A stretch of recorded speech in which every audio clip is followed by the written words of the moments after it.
I've been dropped into a novel, but I'm the wrong character. I didn't land in the hero's body. I landed in his father's. An old man who got so pissed off at his son's wedding that he collapsed and was rushed to the hospital. According to the original plot, while I'm laid up in the hospital, my son takes over the company. He then proceeds to run it into the ground with a series of idiotic decisions, eventually ending in bankruptcy. And me? I die alone in my mansion, my body not discovered for 2 weeks. It's a tragic, terrifying fate. The hospital room. I've just arrived in this world, so I keep my eyes shut, pretending to be unconscious. I want to listen in on the conversation. Isabella, I know I was wrong to leave the wedding yesterday, but don't you think you're taking this too far? That's my son, Caleb Hayes, 25, CEO of Hayes Industries. Looks and talent-wise, he's straight out of a billionaire romance drama. But his actual character arc? He's the pathetic star from a tragedy. The guy who gets cheated on and bankrolls his own downfall. Then there's Isabella Rossi, also 25, CEO of Rossi Enterprises. She and Caleb grew up together. Looks and talent, total girl boss material. Her fate in the original story? She's the villainess in a male power fantasy novel, destined to lose everything. Yesterday, Caleb ditched Isabella at the altar for a girl who plays the innocent victim. Today, Isabella and her mother, Sophia, are here to formally sever ties with our family. Caleb, it's all there in black and white, Isabella says, her voice cold. Signed, sealed, and delivered. If you don't honor the contract, we'll see you in court. Caleb might be an idiot when it comes to love, but in business, he's the classic ruthless CEO. Now that a sliver of his senses has returned, he's balking at the terms. $1 billion? Are you insane? Isabella's face is a mask of indifference. If you hadn't walked out on our wedding, the joint venture would have cost you $200 million. Your family breached the contract first. The $1 billion penalty is non-negotiable. Sophia Rossi steps in, trying a softer approach. Caleb, if you just drop that other woman and do right by Isabella, we could forget the whole $1 billion. In perfect unison, Caleb and Isabella shout, "No." Caleb tries to explain himself. Chloe Reed she's delicate. She needs the status of being Mrs. Hayes to find her footing in the business world. 3 years, Isabella. Just give me 3 years, and I swear I'll marry you. You know, it's always been you. You're the one I love. Isabella looks like she's about to cry from sheer rage, but she bites her lip so hard the tears don't fall. How could such a shameless bastard even exist? You have 1 week to wire the $1 billion. Otherwise, we'll see you in court. Don't push me, Isabella. Caleb roars, his composure finally cracking. Push me like this, and I won't marry you now either. Just wait 3 more years. Smack. Isabella finally slaps him. Caleb, could you possibly be any more narcissistic? She spits out, I would rather die than marry you. It's like he's been brainwashed, completely stuck in his own delusion. See, you still love me. You just said you die to marry me. So why can't you wait 3 years? This time, Isabella actually starts to cry. Even Sophia can see it now. Caleb isn't thinking straight. No sane person would so completely misread a situation. The guy's obsessed, lost in some kind of fog.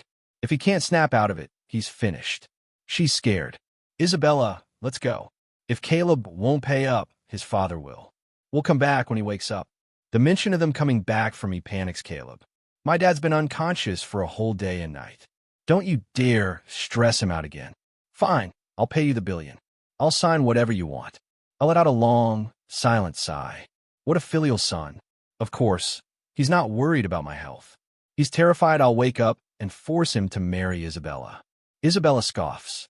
You're just the CEO, not the chairman of the board. That check won't clear until you are. Caleb jumps to his feet, furious. Why are you being so cruel all of a sudden? I told you I'm just helping Chloe out. What we have doesn't need a wedding to prove it. Isabella's hands clench into fists. She looks like she wants to beat him senseless. Just then, the hospital room door opens and in walks a woman in a short white dress. Chloe Reed, the original novel's heroine. The fragile, innocent damsel in distress. The kind of character who's had a tragic backstory. Abused by her parents, betrayed by her siblings, bullied by her friends. The entire world is against her, but she blooms like a wildflower in a storm. The hero loves her, fights her battles, and they overcome everything to be together. And a second male lead. He's her simp, buys her bags, gives her money, builds her career, and eventually hands over his entire family fortune just to see her happy with the hero. Unfortunately, my son Caleb is that second male lead. What's truly disgusting is that he doesn't just ruin himself. He tries to drag me down with him. If I hadn't died so early in the book, I recall a scene from the novel. Chloe, Caleb, you should change your last name. Otherwise, people might wonder why it's different from our sons. Caleb, done. Chloe, your father needs to change his too.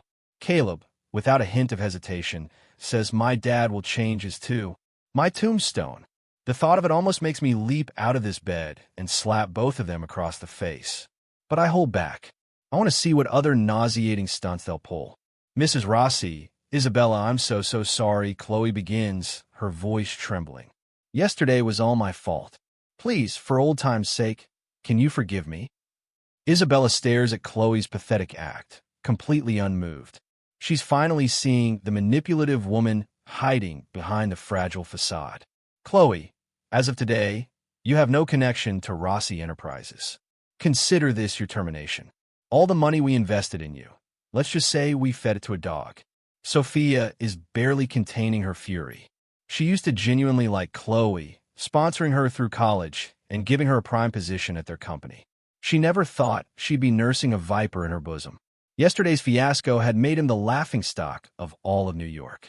Chloe, after everything I did for you, get out of my sight and never show your face to me again. And Sophia. Chloe's tears come on command. Her knees buckle and she sinks to the floor. Aunt Sophia. Isabella. I'm pregnant. I just didn't want my child to be born illegitimate, she sobs. I'm sorry. I never wanted this. Pregnant. The baby must be Caleb's. That's what everyone in the room thinks, including Chloe and Caleb themselves. But I know the truth. The baby isn't Caleb's. The author of this trashy romance, no matter how clueless, would never let her heroine get pregnant by the simp. It's not about sparing the reader's feelings. It's because in a woman's mind, a simp and an actual dog are pretty much the same thing. And who is a baby with a dog? Caleb doesn't doubt for a second that the child is his. Seeing Chloe on her knees, he looks like his heart is breaking. He rushes to help her up, then whirls on Isabella. How can you be so vicious? Chloe did nothing wrong. It's all my fault. I already agreed to give you $1 billion. What more do you want? If you keep bullying her, I'll never marry you. Isabella starts crying again, not out of heartbreak, but out of pure disgust. Ugh, I groan, letting out a heavy sigh. This time, I can't be bothered to fake being unconscious any longer. Dad, you're awake. Mr. Hayes, you're awake. Ethan, how are you feeling? I sit up, swing my legs over the side of the bed, and without a word, I slap Caleb twice. Smack, smack, one on each cheek. Perfectly symmetrical. The pent-up frustration I've been feeling for the past few minutes eases considerably. Isabella, I say calmly, if you're still angry, feel free to give him a couple of slaps yourself. You'll feel much better. Isabella is stunned by my sudden change in personality, but I can see the temptation in her eyes. Chloe suddenly steps in front of Caleb. Mr. Hayes, how could you hit him? It wasn't his fault. If you're going to blame someone, blame me. The sight of a pregnant woman protecting him brings tears to Caleb's eyes. He pulls Chloe behind him and stands firm. Dad, Chloe is pregnant with my child. I'm going to marry her. I laugh coldly. You have two options. 1, you marry Isabella and cut all ties with this woman. 2, you marry Chloe and I will disown you. You'll walk away from the Hayes family without a single dime. Just like the alpha male cliché he is, Caleb doesn't hesitate. Mr. Hayes, I accept your terms. Chloe's face goes pale. She's about to speak, but Caleb grabs her hand and storms out of the room without a backward glance.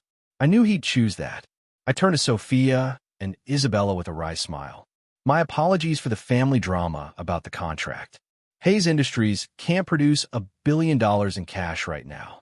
I hope you can give me some time, or perhaps I can offer you company shares instead. Ethan, Sophia, and I have been friends for years. Seeing that I'm already talking like I'm ready to retire, she looks genuinely concerned. No, to my surprise, it's Isabella who objects. Mr. Hayes, the marriage alliance between the Hayes and Rossi families must go on. I'm floored. After that bastard treated you like that, you still want to marry into this family? Isabella shakes her head. The contract never specified that the groom had to be Caleb. Don't you have any other sons? An illegitimate one maybe, or even a nephew from a branch of the family would do. Absolutely not. Now it's my turn to object. First, I don't have any illegitimate children. Second, I'd rather you stab me right now than hand my company over to some distant relative. Seeing how firm I am, Isabella backs down, but not without a grumble. Mr. Hayes, in our circles, what man doesn't have a few mistresses and a handful of kids on the side? You're the only one who's a hopeless romantic. Look at my own father. My half-siblings are constantly wishing my mother, and I would just drop dead. Sophia nudges her daughter. Isabella, what are you saying? She turns to me. Ethan, you get some rest. We'll talk another time. No. Isabella objects again. If we go back empty-handed, those old vultures on the board will eat us alive. I can't afford to be kicked out of my own company. Every family has its problems. This was supposed to be a perfect match, ruined by my idiot son. If Hayes Industries defaults on a contract, Isabella could lose her position on the board. Sophia sighs, exasperated. Then what do you suggest? A sly look crosses Isabella's face. Mr. Hayes, how about you adopt a son? I give a cold, humorless laugh. I'd rather marry you myself. Isabella's eyes light up. Mr. Hayes, are you still? You know, I feel a flush creep on my neck. Before being dropped into this body, I was in my 20s. I still have the mindset of a young man, which makes this middle-aged body feel a decade younger. You bet I am, I say, my tone shifting from joking to serious. I'm 46. I've been a widower for 15 years, and I'm single. No bad habits, just a lifetime of hard work. The morning wood is still there. In short, I can still have kids. You give me a child, boy or girl, and the entire Hayes fortune is yours. I'll even agree to a divorce when I turn 60. Ethan, Sophia points a trembling finger at me, speechless with rage. Then I might as well marry you. I shake my head. You're a bit past your prime, Sophia. Are you going to move in and we can grow old together? That does it. Sophia kicks off her shoe and starts swinging it at me. I duck and weave, but I don't give up on the idea of marrying Isabella. If I miss this chance, I'll never find a woman this perfect again. At least, not one who hasn't been turned into a bitter villainess yet. Besides, even if she cheats on me down the line, it'll be after she's given me an heir. For adults, it's all about mutual benefit. Who has time for love? Sure enough, Isabella is considering it. Hayes Industries is a bigger prize than Rossi Enterprises. She clawed her way to the CEO position at her own family's company. If she could take control of Hayes, she wouldn't have to waste another second dealing with the vipers and backstabbers at Rossi. Compared to that snake pit, Hayes Industries is clean. Ethan, are you really up for it? The moment she changes how she addresses me, I know she's hooked. Sophia, could you give us a minute? Isabella, and I need to talk. Sophia looks like her entire worldview has been shattered. The past 2 days have been a relentless assault on her sanity. And this powerhouse of a businesswoman is finally at her breaking point. Dazed, she wanders out of the room, even gently closing the door behind her. She stands guard outside. I must be losing my mind, she mutters to herself. How could I just let this happen? That damned Ethan. Wait, what am I supposed to call him now? The old bastard.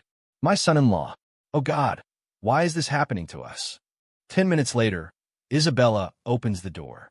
As Sophia walks back in, she takes a deep theatrical sniff of the air. Not even 10 minutes with foreplay. And you have the nerve to say you're up for it, Ethan.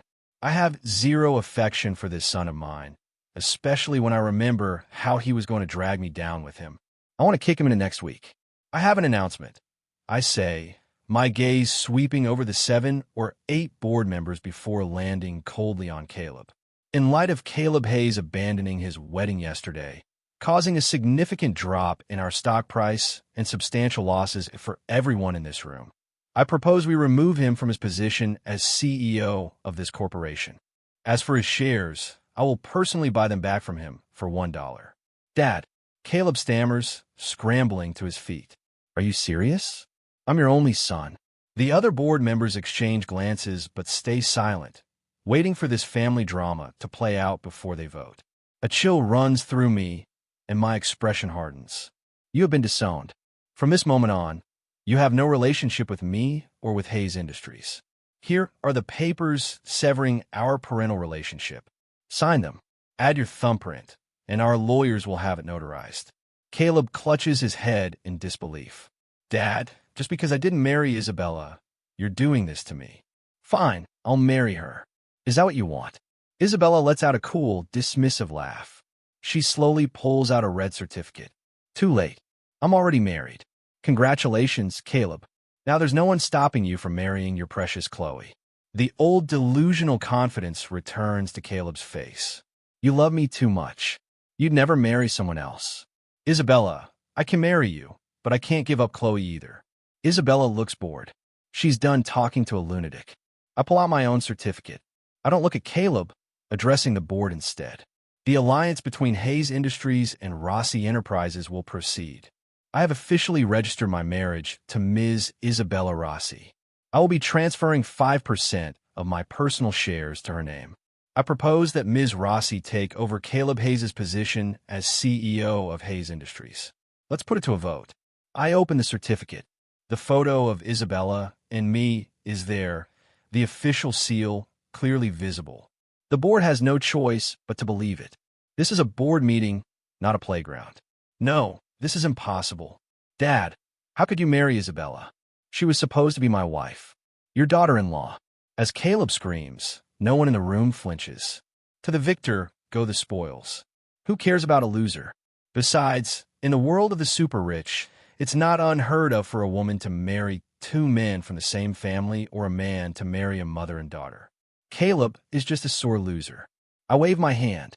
My assistant signals the security guards waiting outside, and they drag Caleb out of the company. Appointing a new CEO for a public company has its procedures, but with the board's resolution passed, it's just a matter of paperwork. Breaking news. Hayes and Rossi merger solidified by marriage. Hayes Industries chairman Ethan Hayes weds Rossi Enterprises CEO Isabella Rossi. Caleb Hayes fired as CEO. Shares reclaimed. Ethan Hayes releases document Dunning's son. Hayes Industries. A promise is a promise. The most shocking marriage in the corporate world. I look at the headlines trending online and can't help but laugh. My new bride, Isabella, is watch ing me, a playful glint in her eyes. Ethan, do you regret marrying me? How could I possibly regret this? I'm ecstatic. I'm a wealthy CEO. Isabella is a world-class beauty, talented, and capable. We're a power couple, and I've watched her grow up. I know exactly what I'm getting. To put simply, I hit the jackpot. Not a chance. But you signed a 20-year marriage contract with me. You're the one who's going to have regrets. In 20 years, I'll be 66, and she'll be 45. An age gap like that. The marriage isn't built to last.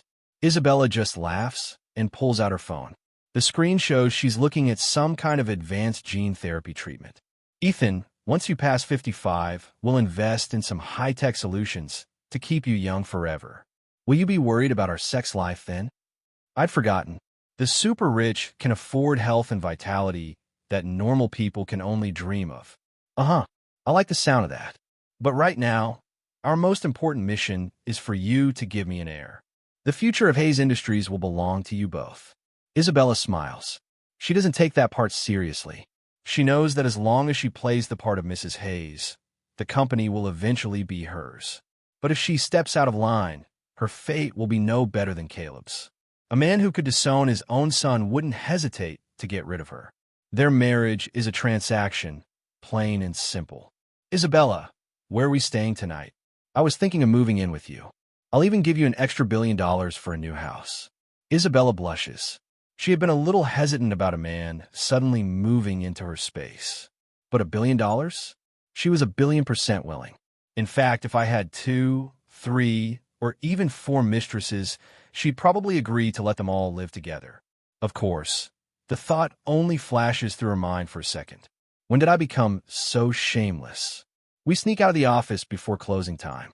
The entrance is swarmed with reporters and influencers trying to cash in on the drama. We've just arrived at Isabella's penthouse. I've just wrapped my arms around her. I'm just leaning in to kiss her when a loud shout makes me jump. "You animal, get your hands off my daughter. I'm going to kill you."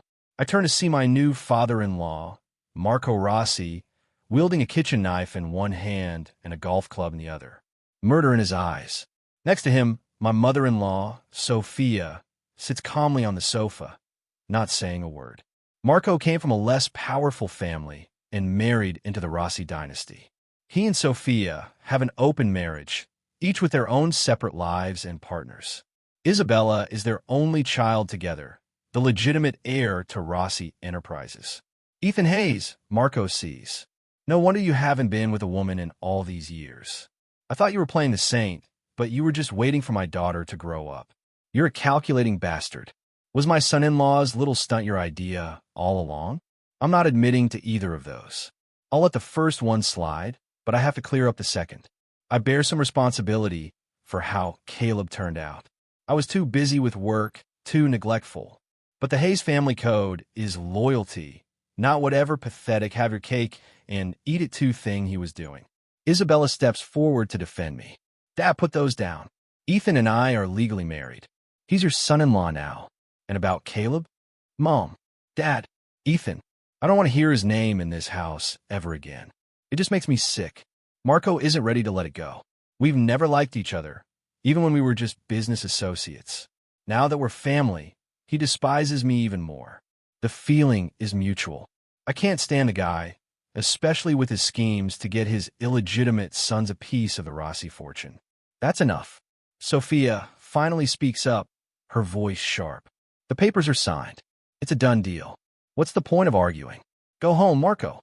And Ethan, if you dare mistreat my daughter, I will personally ruin you." It was a wild night. "Honey, was he any good?" Sophia showed up first thing in the morning, kicked me out of the bedroom, and started gossiping with her daughter. Isabella, blushing and stripped of her usual poised elegance, mumbles, "Mom, do you even need to ask looking at me?" Sophia grits her teeth, a mix of anger and sympathy on her face. "That bastard. All those years of pent-up frustration taken out on you. He didn't take care of you at all. The nerve. You should have tried that on me, Mom." Isabella protests. "What are you talking about? Ethan's your son-in-law now, and you have to stop calling him that bastard. Call him by his name." Sophia, exasperated, yanks the covers back to playfully smack her daughter, but then she sees the sheets. Her eyes go wide. Wow, Caleb really was useless, wasn't he? Isabella buries her face in her hands. "Mom, how could you just get out?" Sophia just clicks her tongue, a complicated expression on her face. The daughter she'd raised for over 20 years had been snatched up by her old friend. She felt loss, sadness, confusion, and a strange sort of happiness all at once.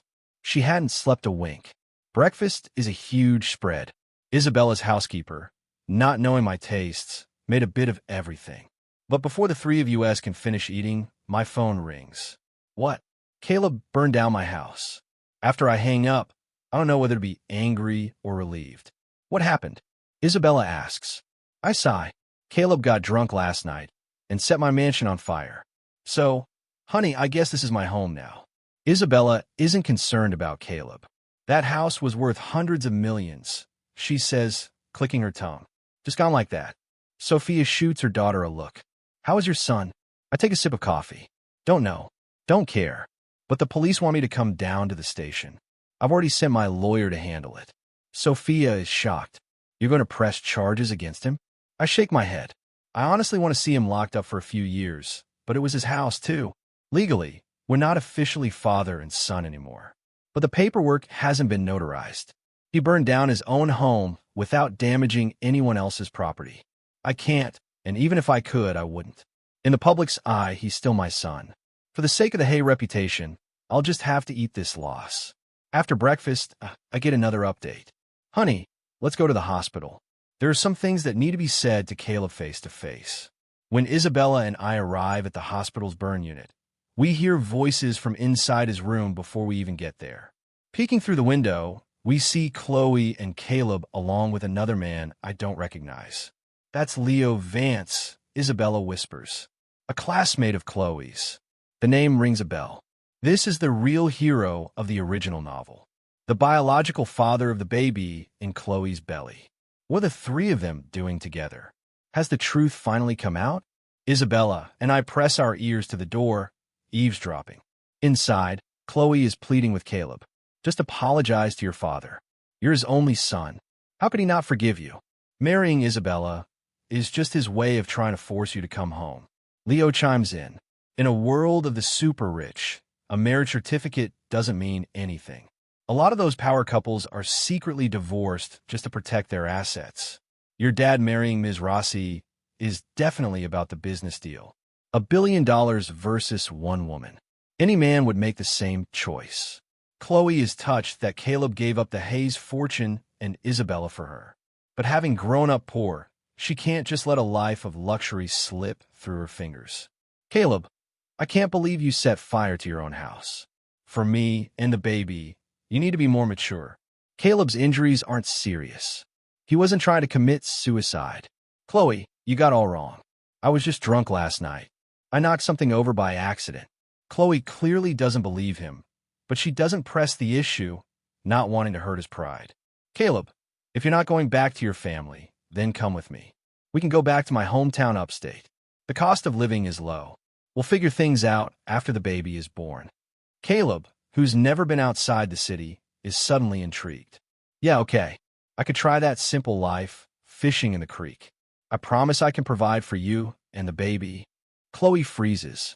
She was just bluffing, trying to guilt him into action. But Caleb, in his infinite wisdom, has called her bluff and blocked her only escape route. Outside, Isabella has to clamp a hand over her mouth to keep from laughing. Luckily, Leo catches Chloe's desperate glance. Caleb, do you have any idea how much it costs to raise a child? Chloe doesn't have a job. If you don't work either, are you two planning on starving? Caleb waves his hand dismissively.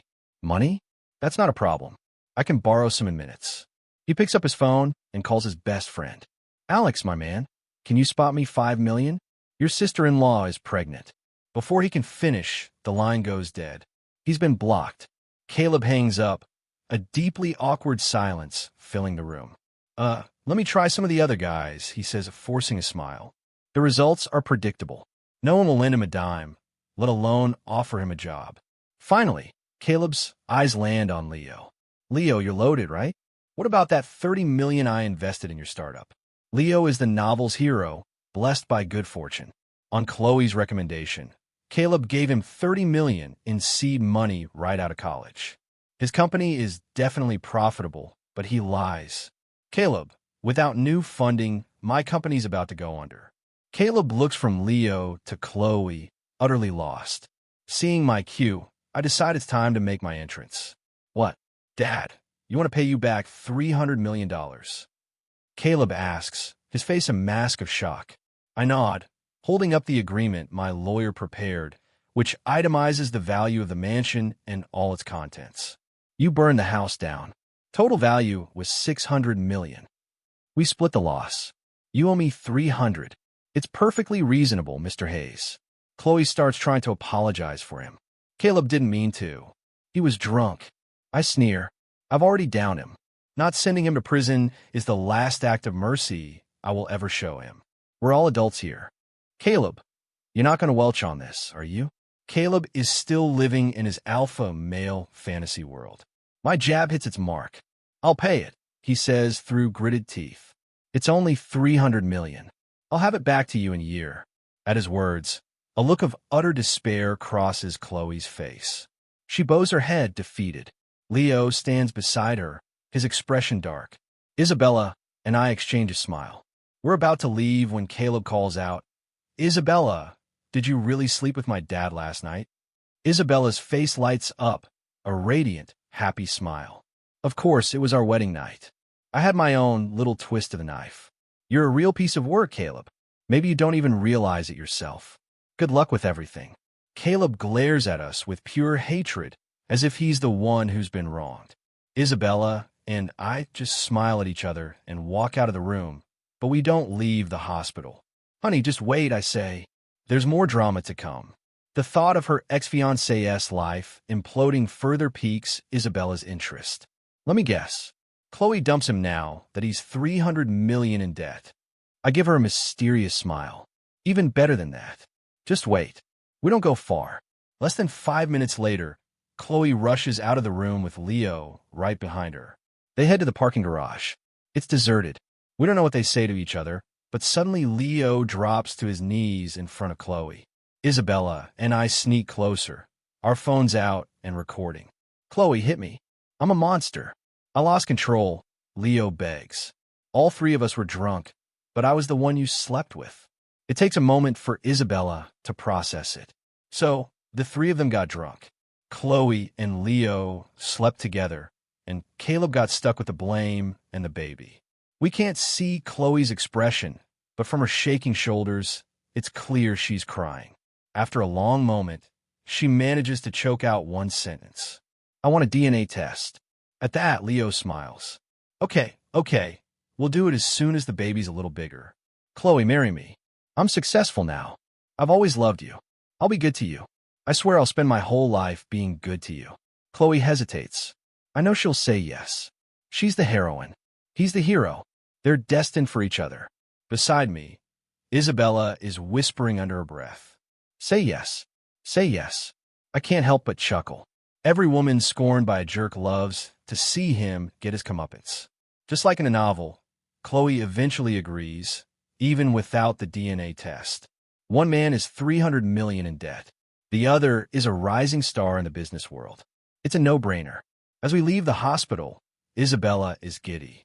Should we send the video to Caleb right now? I want to see him cry. I shake my head. A man blinded by love is like a man pretending to be asleep. You can't wake him up. For all we know, Caleb knew all along he wasn't the one who slept with Chloe that night. What? Isabella covers her mouth. Are all the men in your family such simps? Seeing my dark expression, she quickly corrects herself. I mean, you're not a simp. He is. That's what I meant. My own son being a willing cuckold. It's humiliating. But then I remember he's just the tragic secondary character, and I feel a little better. What still disgusts me is that he tried to drag me into his pathetic mess. Caleb is no longer our problem. Honey, I've already blocked his number. Isabella laughs. I blocked him the day before yesterday. We thought Caleb was like a piece of trash we'd flush from our lives for good. But a month or so later, he showed up at her door.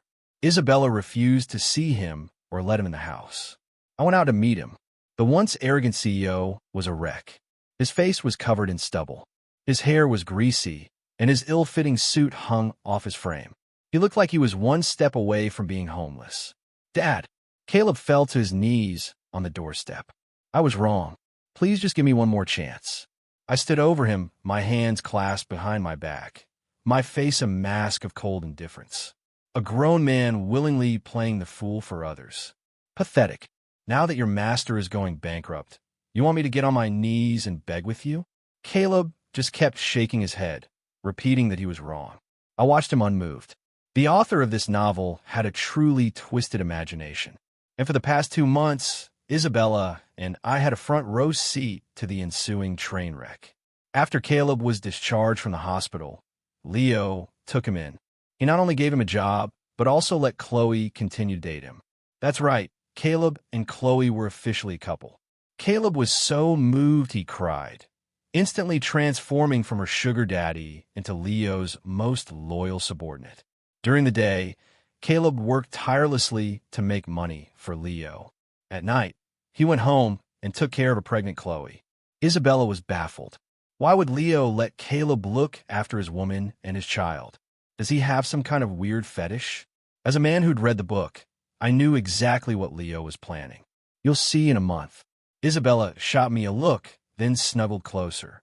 She was becoming quite addicted to our nights together.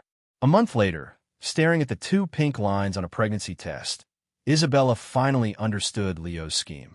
The moment the news broke that she and I were at an OBGYN clinic, Caleb lost his final shred of usefulness. One day, he finished work early and came home to find Chloe and Leo in a compromising position. This time, his masculine pride finally erupted. The consequences were severe. He lost the woman, lost a job, and earned himself a 10-day stay in a jail cell. A complete and utter tragedy. His showing up here now was simply his last desperate move. Seeing that I wasn't budging, Caleb started to cry. "Dad, I'm your only son." I pulled out my phone and showed him a picture of Isabella's ultrasound. "No, you're not. I have a new son on the way." Caleb, ever the alpha male, knew exactly where to strike. "Dad, you're 46. How could you get Isabella pregnant so fast? You're like me, aren't you, Dad?" I kicked him. "I knew you'd say that," I sneered. "But you're wrong. For the past month and a half, over 50 days, Isabella and I have been together 24/7. You think I don't know if this child is mine? As for you, I truly wish you weren't." Caleb left. Then Leo and Chloe arrived. At 4 months, Chloe was starting to show. They came begging, not for Caleb, but for themselves. Again, Isabella refused to let them in. We met them outside.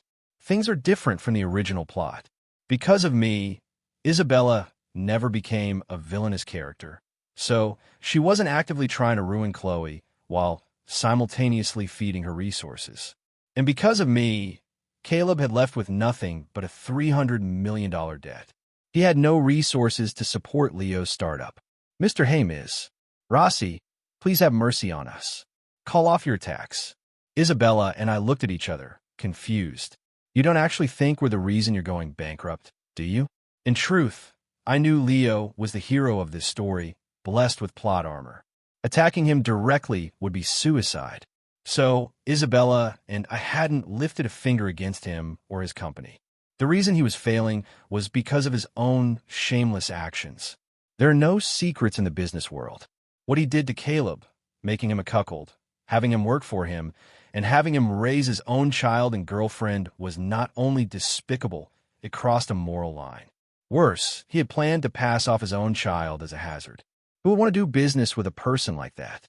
Leo's face was twisted with resentment, showing none of the magnanimity of a typical hero.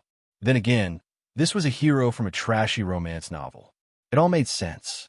"Mr. Hayes, you're a titan of industry. Why do you have to pick on a small fry like me? Caleb ended up this way because of his father's failings. It has nothing to do with me." Great. A paranoid hero. No matter what I said, he wouldn't believe me. "Leo, and you, Ms. Reed, please leave. You're no longer welcome here." Isabella sneered beside me. A total snake and a fake innocent. A match made in hell. Chloe looked pitiful. "Isabella, how can you say that? I'm innocent in all of this. What did I do wrong?" I felt no sympathy for her. In the book, the whole world was against her. That was her character. "Good luck to you both," I said, leaving it at that. I wrapped my arm around Isabella, and we went back inside. As soon as we closed the door, Sophia, who had been listening from the other side, sighed. "What is all this drama? Ethan, from now on, don't let any of them into this neighborhood, especially Caleb. Maybe you should send him abroad." "I'm afraid he might." Her words struck a chord. Patricide, fratricide, murdering a stepmother, squandering the family fortune. Caleb was capable of all of it. In the original story, he left me, a paralyzed invalid, to starve to death in my mansion. It took 2 weeks for Isabella to find my body and arrange a burial. No, I had to stop him before he did something desperate. Seeing that her mother had convinced me, Isabella tried to reason. "Honey, Caleb wouldn't do that, would he? You're his biological father after all." Sophia had seen enough family feuds to know better. Your father's illegitimate children. The first thing they do when they wake up every morning is ask if you're dead yet. Oh, and now they have a new daily ritual, asking about your baby. The mention of her baby hardened Isabella's heart. "Honey, break his legs and then send him abroad." What? Caleb is dead. Just as I was making arrangements to send Caleb away, I received news of his death. Isabella was just as shocked. "Honey, who did it? Was it one of our competitors?" I shook my head numbly. To be honest, the news hit me like a punch to the gut. A sharp, searing pain? Maybe it was the lingering paternal love of the body's original owner. No, it was Leo and Chloe. Or maybe it was Caleb himself. It's complicated. I'm heading to the scene now. I'll tell you everything later. Isabella started gathering her things. I'll go with you, she said. I stopped her. No, you're pregnant. You can't go. Stay here. I arrived at the scene of the car crash. It was gruesome. Caleb's car had rolled off a cliff. He'd been thrown from the vehicle and died instantly.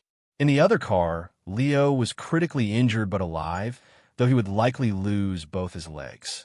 Chloe was also severely injured but alive. The baby, however, was gone. All I could think was, as expected of the hero and heroine. To survive that, they must have some serious luck. Mr. Hayes, our investigation indicates that Caleb Hayes was primarily responsible for the accident, the police officer told me. His blood alcohol level was extremely high, placing him in drunk driving territory. He's also suspected of reckless endangerment and attempted murder. The officer's words faded into the background. It was simple. Caleb got drunk and tried to kill Leo and Chloe. And after he killed them, he very likely would have come after Isabella and me. I was 90% sure of it. That was the kind of person he was in the original story. I glanced at Caleb's body being zipped into a body bag and told my assistant to handle the rest. A month later, the police asked me to claim Caleb's body. I didn't go. My assistant handled it with my power of attorney. At the cemetery, Isabella, Sophia, and I attended Caleb's burial. It was just the three of us, a very simple service. In a strange twist of fate, the plot he was buried in was the same one Isabella had arranged for me in the original novel. His tombstone had only his name on it, Caleb Hayes. Isabella was only there for my sake, so she didn't say any final goodbyes. I had nothing to say to him either. Throughout the funeral, only Sophia behaved like a proper elder. "Oh, Caleb," she sighed, standing over the grave. "I watched you grow up. I never thought it would end like this. By the way, that trashy couple got what they deserved. The woman lost her uterus. The man lost both his legs. They're barely hanging on. And one last thing for you to know, my daughter, your new stepmother, is a lucky charm. The Hayes family not only has an heir, but the company's doing better than ever. It's a shame you're not around to see how much you regret everything." "Mom, what are you talking about?" Isabella stamped her foot and turned to me to complain. "Honey, look at her. She's talking nonsense." I smiled. "Well, your mom says it's a shame Caleb can't see her regret. On the 7th day after his death, we can lock all the doors and windows and let her see him all by herself." "Ah!" Isabella shrieked and dragged me away from the cemetery as fast as she could. Left alone, Sophia looked at Caleb's tombstone, then at the empty cemetery around her. "Ethan Hayes, you ungrateful son-in-law." "Ah!" Her screams echoed through the graveyard.